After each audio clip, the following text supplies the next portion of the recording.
Hello students, YouTube channel learners Boha ਤੇ subject biology ਦੀਆਂ online classes ਵਿੱਚ ਇੱਕ ਵਾਰ ਫਿਰ ਤੁਹਾਡਾ ਸਭ ਦਾ ਸਵਾਗਤ ਹੈ। ਬੇਟਾ ਅਸੀਂ ਪਿਛਲੇ ਕੁਝ ਦਿਨਾਂ ਤੋਂ ਇੱਕ ਸੀਰੀਜ਼ ਸਟਾਰਟ ਕੀਤੀ ਹੈ ਜਿਸ ਦੇ ਵਿੱਚ ਡਿਪਾਰਟਮੈਂਟ ਆਫ ਸਕੂਲ ਐਜੂਕੇਸ਼ਨ ਵੱਲੋਂ ਤੁਹਾਡੀ ਜੋ ਵੀ ਹਰ ਰੋਜ਼ ਦੀ ਇੱਕ ਅਸਾਈਨਮੈਂਟ ਦਿੱਤੀ ਜਾਂਦੀ ਹੈ ਉਸ ਅਸਾਈਨਮੈਂਟ ਨੂੰ ਬੇਟਾ ਡਿਸਕਸ ਕੀਤਾ ਜਾਂਦਾ ਹੈ। ਇਹ ਬੇਟਾ ਅਸਾਈਨਮੈਂਟਸ ਡਿਸਕਸ ਕਰਾਉਂਦੇ ਮੈਂ ਖੁਦ ਵੀ ਇਹ ਮਹਿਸੂਸ ਕੀਤਾ ਕਿ ਇਹ ਅਸਾਈਨਮੈਂਟਸ ਬੇਟਾ ਇੰਨੇ ਵਧੀਆ ਤਰੀਕੇ ਨਾਲ ਡਿਜ਼ਾਈਨ ਕੀਤੀਆਂ ਹੋਈਆਂ ਨੇ। ਇਹਨਾਂ ਦੇ ਵਿੱਚ ਕੀ ਪੁਆਇੰਟਸ ਦਿੱਤੇ ਹੋਏ ਨੇ ਤੇ ਨਾਲ ਕੁਐਸਚਨਸ ਦਿੱਤੇ ਹੋਏ ਹੈ ਕਿ ਜੇ ਤੁਸੀਂ ਹਰ ਰੋਜ਼ ਦੀ ਇਹ ਅਸਾਈਨਮੈਂਟ ਨਾਲ ਦੀ ਨਾਲ ਕਰਦੇ ਰਹੋ ਤਾਂ ਮੈਨੂੰ ਨਹੀਂ ਲੱਗਦਾ ਬੇਟਾ ਕਿ ਤੁਹਾਨੂੰ ਕਿਸੇ ਪ੍ਰਕਾਰ ਦੀ ਕੋਈ ਪ੍ਰੋਬਲਮ ਆਉਣ ਵਾਲੀ ਹੈ। ਬਟ ਕਿਉਂਕਿ ਅਸਾਈਨਮੈਂਟ ਦੇ ਵਿੱਚ ਕੁਐਸਚਨਸ ਦਿੱਤੇ ਹੁੰਦੇ ਹੈ, ਨਾਲ ਐਕਸਪਲੇਨੇਸ਼ਨ ਵੀ ਦਿੱਤੀ ਹੁੰਦੀ ਹੈ, ਉਸ ਕੰਮ ਨੂੰ ਸੌਖਾ ਬਣਾਉਣ ਵਾਸਤੇ, ਉਸ ਨੂੰ ਸਮਝਾਉਣ ਵਾਸਤੇ, ਕਿਉਂਕਿ ਕੁਝ ਸਟੂਡੈਂਟਸ ਨੇ ਹਜੇ ਚੈਪਟਰ ਵੀ ਨਹੀਂ ਕੀਤੇ ਹੋਏ। ਬਟ ਬੇਟਾ ਇਸੇ ਕਰਕੇ ਮੈਂ ਡਿਸਕਸ਼ਨ ਸਟਾਰਟ ਕੀਤੀ ਹੈ। ਚੈਪਟਰ ਚਾਹੇ ਕੀਤਾ ਨਹੀਂ ਕੀਤਾ ਇਸ ਗੱਲ ਨੂੰ ਤੁਸੀਂ ਭੁੱਲ ਜਾਓ, ਕਿਉਂਕਿ ਜਿਹੜੀ ਡਿਸਕਸ਼ਨ ਬੇਟਾ ਇਸ ਦੇ ਵਿੱਚ ਹੁੰਦੀ ਹੈ ਉਸ ਦੇ ਨਾਲ ਨਾਲ ਤੁਹਾਡੇ ਡਾਊਟ ਸਾਰਾ ਟੌਪਿਕ ਵੀ ਤੁਹਾਡਾ ਬੇਸਿਕਸ ਵੀ ਕਲੀਅਰ ਹੁੰਦੇ ਜਾਂਦੇ ਹੈ।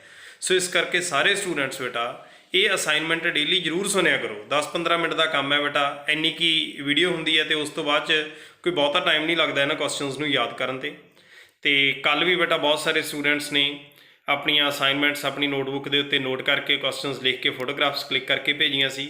ਸੋ ਮੈਂ ਉਮੀਦ ਕਰਦਾ ਅੱਜ ਵੀ ਬੇਟਾ ਤੁਸੀਂ ਉਸੇ ਪ੍ਰਕਾਰ ਹੀ ਫੋਟੋਗ੍ਰਾਫਸ ਭੇਜੋਗੇ। ਸੋ ਸਟਾਰਟ ਕਰਦੇ ਹਾਂ ਅੱਜ ਦੀ ਅਸਾਈਨਮੈਂਟ ਨੰਬਰ 45। ਸੋ ਬੇਟਾ ਅੱਜ ਦੀ ਸਾਡੀ ਅਸਾਈਨਮੈਂਟ ਹੈ 45। ਇਹ ਬੇਟਾ ਜਿਹੜੀ 6 ਸਤੰਬਰ ਦੀ ਅਸਾਈਨਮੈਂਟ ਹੈ। ਇਸ ਦੇ ਕੀ ਪੁਆਇੰਟਸ ਬੇਟਾ ਕੁਝ ਅਸੀਂ ਕੱਲ੍ਹ ਡਿਸਕਸ ਕੀਤੇ ਸੀ 5 ਸਤੰਬਰ ਦੇ ਵਿੱਚ, ਅੱਜ ਉੱਥੋਂ ਕੰਟੀਨਿਊ ਕਰਦੇ ਹਾਂ। ਤਾਂ ਬੇਟਾ ਅਸੀਂ ਗੱਲ ਕਰ ਰਹੇ ਸੀ ਮਿਓਸਿਸ ਦੀ।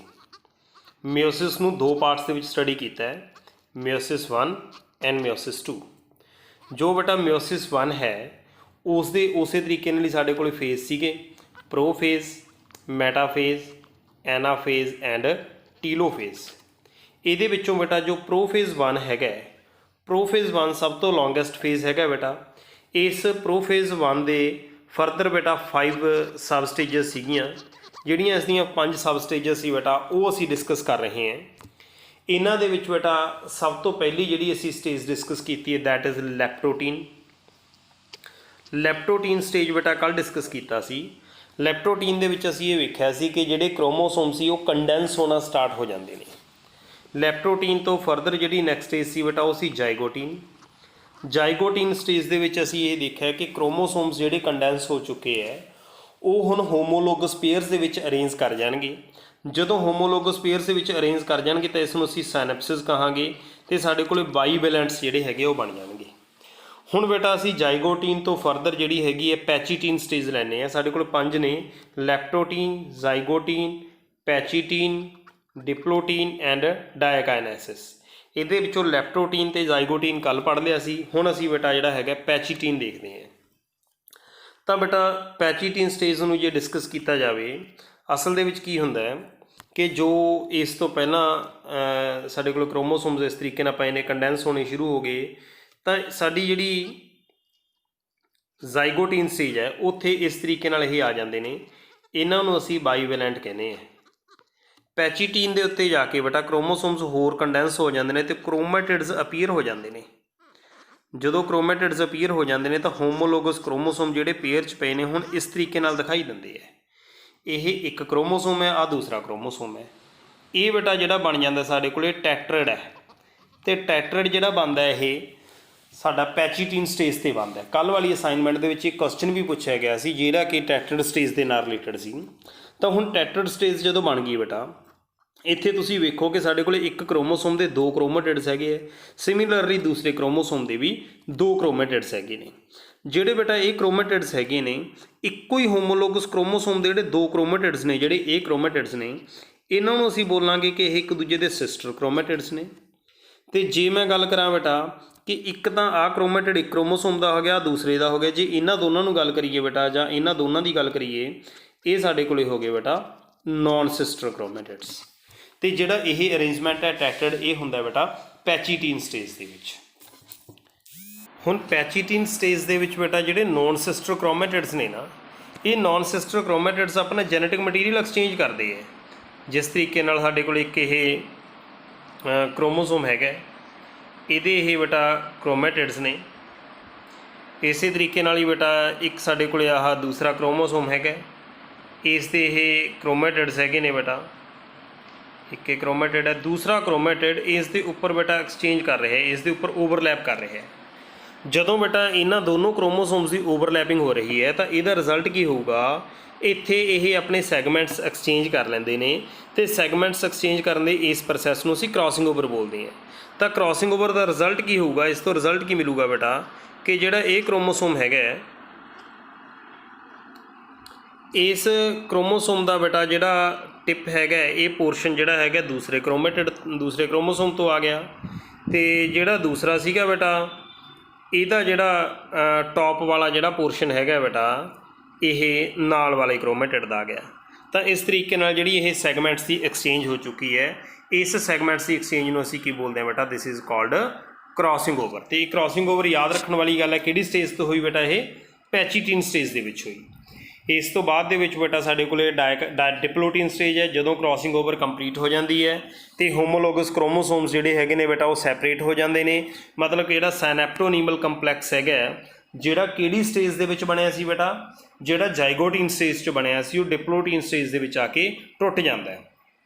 तो इस तो बाद ਦੇ ਵਿੱਚ बेटा ਜਿੱਥੇ ਇਹ ਦੋ क्रोमोसोम्स क्रॉस ਕਰਦੇ ਨੇ ਉਹ पॉइंट ऑफ अटैचमेंट ਨੂੰ ਕਿਆਜ਼ਮੈਟਾ ਬੋਲਦੇ हैं। दैन डायकाइनेसिस ਦੇ ਵਿੱਚ बेटा ਕੀ ਹੁੰਦਾ है, ਕਿਆਜ਼ਮੈਟਾ खत्म हो जाता, होमोलोगस क्रोमोसोम सैपरेट हो जाते हैं। So this is the completion of prophase 1। Then metaphase 1, metaphase ਦੇ ਵਿੱਚ बेटा उस तरीके ਨਾਲ ਹੀ ਇਹ सेंटर ਦੇ ਵਿੱਚ इक्वेटर ਤੇ अरेंज हो जाते हैं द फॉर्म मैटाफेजिक प्लेट। फिर एनाफेज क्रोमोसोम सैपरेट हो जाते हैं। टीलोफेज दोनों क्रोमोसोम अलग अलग साइडों पर मूव कर गए तो न्यूक्लीयर मैंबरेन नवीं बननी शुरू हो गई। ਇਹਦਾ मतलब एक सैल तो ਜਿਹੜੇ ਹੈਗੇ ਨੇ बेटा 2 सैल बन चुके हैं तो क्रोमोसोम नंबर हाफ हो चुके हैं, 2n तो n रह चुके हैं, जो डिप्लॉयड सी तो हैप्लॉयड नंबर रह चुके हैं eight the end of telophase 1। So prophase 1 complete हो गया। फिर प्रोफेज 2 चलूगा बेटा, सॉरी ਜਿਹੜਾ अपने को मियोसिस 2 चलूगा। मियोसिस 2 ਜਿਹੜਾ ਹੈਗਾ बेटा that is just like mitosis, वो माइटोसिस की तरह ही है, बिल्कुल उस तरीके नाल ही डिवीजन होगी तो इक्वेशनल डिवीजन होगी बेटा। सो ये सी बेटा साडी अज की स्लाइड की जी डिस्कशन। सो हुण बेटा असी अपने अज दे जो असाइनमेंट हैगी इस जिहड़े क्वेश्चनस आए ने उन्हां सारे क्वेश्चनस नूं डिस्कस करन वाले हैं। बट उन्हां क्वेश्चनस नूं डिस्कस करन तो पहलां एक डायग्राम नाल बेटा मैं सारियां जिहड़ियां स्टेजेस ने इन्हां स्टेजेस दे विच क्रोमोसोम दा की फेट होने वाला है वो तुहानूं समझाउणा है। सो बेटा दिस इज़ लैप्टोटीन स्टेज जिथे क्रोमोसोम कंडेंस होना स्टार्ट हो गए। दैन साढ़े को जाइगोटीन स्टेज आ गई जिहदे विच बेटा बाईवेलेंट की फॉर्मेशन हो चुकी है, जाइगोटीन स्टेज आ गई। फिर पैचीटीन स्टेज आ गई जिथे टैट्रेड बन चुके हैं। इस तो बाद दे विच बेटा जी पैचीटीन दे विच क्रॉसिंग ओवर हो रही है, देखो पैचीटीन जी क्रॉसिंग ओवर हो रही है, सैगमेंट्स एक्सचेंज हो रहे हैं। इसका डार्क वाला सैगमेंट इस तरीके नाल ही है, टिप्पे की लाइट वाले क्रोमोसोम दूसरे की आ गई। ਇਹਦੇ ਵਿੱਚ ਜਿਹੜੀ ਟਿਪ ਹੈਗੀ बेटा डार्क वाली दूसरे क्रोमोसोम तो आ गई। सो दिस इज़ क्रॉसिंग ओवर ਜਿਹੜੀ पैचीटीन स्टेज ਦੇ ਵਿੱਚ ਹੋਈ ਹੈ। ਇਸ ਤੋਂ ਬਾਅਦ ਦੇ ਵਿੱਚ बेटा ਆਪਣੇ ਕੋਲੇ ਮੈਟਾਫੇਜ਼ ਹੁੰਦਾ ਹੈ, ਐਨਾਫੇਜ਼, ਟੀਲੋਫੇਜ਼। ਸੋ ਇਹ ਟੀਲੋਫੇਜ਼ 'ਚ ਆ ਕੇ ਦੋਨੋਂ क्रोमोसोम ਅਲੱਗ-ਅਲੱਗ ਹੋ ਗਏ ਤੇ ਆਪਣੇ ਨਾਲ ਸੈਗਮੈਂਟ ਦੂਜੇ क्रोमोसोम ਦਾ ਲਿਆਏ, क्रॉसिंग ओवर हो गई। सो ਇਹ बेटा ਸਾਰੀਆਂ ਸਟੇਜਸ ਦੇ ਵਿੱਚ ਜਿਹੜਾ ਫੇਟ ਹੁੰਦਾ ਹੈ बेटा क्रोमोसोम्स ਦਾ ਉਹ ਇਸ ਡਾਇਗਰਾਮ ਦੇ ਵਿੱਚ ਦਿਖਾਇਆ ਹੋਇਆ ਹੈ। ਹਾਂਜੀ बेटा ਹੁਣ ਸਾਡੇ ਕੋਲ ਇਸ ਦੇ ਅਸਾਈਨਮੈਂਟ ਦੇ ਕੁਐਸਚਨ। ਸਭ ਤੋਂ ਪਹਿਲਾ ਕੁਐਸਚਨ ਹੈ in which stage of meiosis crossing over occur. Crossing over ਕਿਹੜੀ ਸਟੇਜ 'ਚ ਹੁੰਦੀ ਹੈ? ਦੇਖੋ ਲੈਪਟੋਟੀਨ ਸਟੇਜ ਸਭ ਤੋਂ ਪਹਿਲੀ ਸਟੇਜ ਸੀ, ਉਸ ਤੋਂ ਬਾਅਦ 'ਚ ਜਾਈਗੋਟੀਨ, ਪੈਚੀਟੀਨ, ਡਿਪਲੋਟੀਨ।